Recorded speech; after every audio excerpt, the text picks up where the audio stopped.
Why is crypto up today? July 16, 2025. Bitcoin, cryptocurrency, market.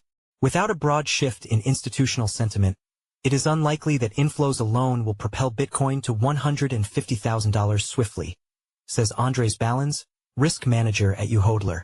Journalist, Fadilpašić. Journalist, Fadilpašić. About author. Seed specializes in writing factual and informative articles to help the public navigate the ever-changing world of crypto. He has extensive experience in the blockchain industry, where he has served. Author profile. Share. Copied. Last updated. July 16, 2025. Why Trust Cryptonews? Cryptonews has covered the cryptocurrency industry topics since 2017, aiming to provide informative insights to our readers. Our journalists and analysts have extensive experience in market analysis and blockchain technologies. We strive to maintain high editorial standards, focusing on factual accuracy and balanced reporting across all areas, from cryptocurrencies and blockchain projects to industry events, products, and technological developments. Our ongoing presence in the industry reflects our commitment to delivering relevant information in the evolving world of digital assets. Read more about Cryptonews. After a single day of pullbacks, the crypto market is up today again. 92 of the top 100 coins per market cap have seen their prices appreciate over the past 24 hours. Meanwhile, the cryptocurrency market capitalization has decreased by 2.1% to $3.8 trillion. The total crypto trading volume is at $205 billion, a similar level to yesterday's. TLDR. The crypto market rises again. 92 of the top 100 coins are green. BTC rose back above the $118,000 level and ETH above the $3,000 mark, now trading at $118,233 and $3,145, respectively. Market sentiment remains in the greed zone, signaling a willingness to invest. US BTC and ETH spot ETFs recorded positive flows for more than a week straight. Without sustained fresh demand, this selling pressure could keep prices range-bound rather than driving a decisive breakout. Without a broad shift in institutional sentiment, it is unlikely that inflows alone will propel Bitcoin to $150,000 swiftly. Crypto winners and losers. At the time of writing, all the top 10 coins per market cap have increased. Bitcoin, BTC, is up 1.1%, rising back above the $117,000 level, currently trading at $118,233. Also, Ethereum ETH saw the highest increase in this category. It's up 5.8% to the price of $3,145. Dogecoin, Doge, S 3.3% is the second highest increase. It now trades at $0.1974. Tron TRX increased the least. It's up 0.4% to $0.3008. In the top 100 coins category, Pump.Fun Pump appreciated the most. It's up 11.2% to $0.006593. This is the only double-digit rise. Artificial Superintelligence Alliance, FET, is next, having gone up by 9.8% to the price of $0.7578. Fartcoin fell the most among the 8 red coins. It's down 4.6%, changing hands at $1.20.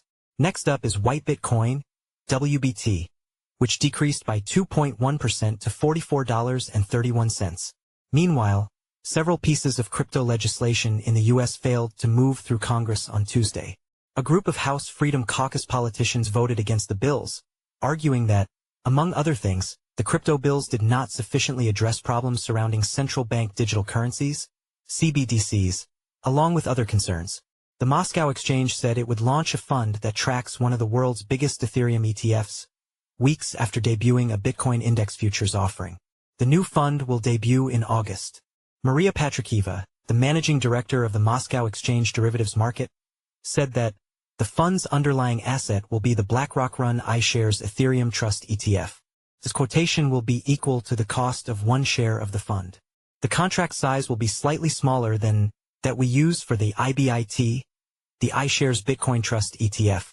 Could Bitcoin reach $150,000 soon? Andrejs Balans, risk manager at the EU-based fintech platform YouHodler, commented that Bitcoin's market has matured considerably. It's seeing improved liquidity and participation by professional trading firms. This evolution, Balans argues, has lowered volatility compared to past cycles. This signals a more resilient market. However, it's also a factor that can dampen large speculative moves. Following significant gains this year, many long-term holders have realized profits, thereby adding to the market supply. Without sustained fresh demand, this selling pressure could keep prices range-bound rather than driving a decisive breakout. Moreover, institutional exposure has increased through ETFs and custody services, Balans says, and yet most allocations remain modest relative to traditional asset classes. The obstacles to more substantial commitments include concerns about volatility, operational risk, and compliance.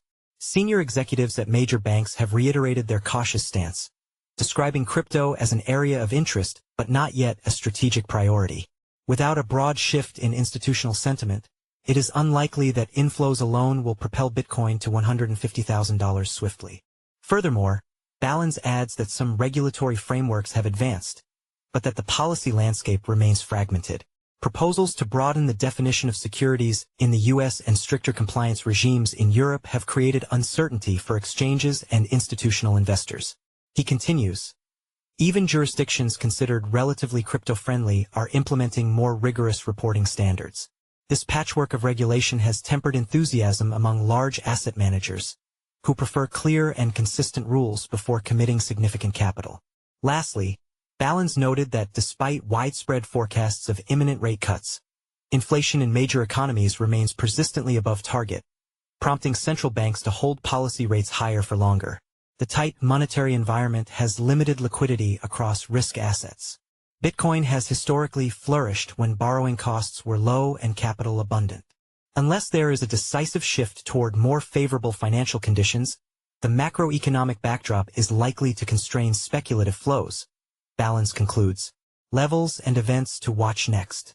At the time of writing, BTC trades at $118,233. The coin saw quite a choppy trade over the past day. The lowest level it reached was $116,103, to which it dropped from the intraday high of $118,315. It's currently approaching the previous intraday high and may surpass it soon. Moreover, Ethereum is currently trading at $3,145. Unlike BTC, ETH saw a gradual rise to the current level. It started at $2,965 as its intraday low and rose to the current price, which is also the intraday high. Meanwhile, the crypto market sentiment dropped slightly since this time yesterday, but it still remained in greed territory. The Fear and Greed Index decreased from 70 yesterday to 68 today. The level signals investors' positive and optimistic view of the market, as well as a generally high willingness to invest. However, should it increase, it may indicate that the market is overbought. Furthermore, on July 15th, the US BTC spot exchange-traded funds, ETFs, saw positive flows for the 9th day in a row. They recorded inflows of $402.99 million, higher than $297 million from the day before, and lower than $1.03 billion seen 2 days before. BlackRock saw the highest share of this amount, taking in $416.35 million. While Grayscale, Bitwise, VanEck, and Franklin also saw inflows, others recorded outflows. US ETH ETFs also saw inflows for the 8th day in a row, with $192.33 million on July 15th.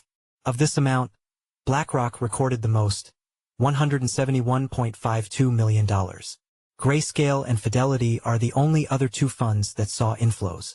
There were no outflows on this day. Meanwhile, SharpLink has continued buying ETH.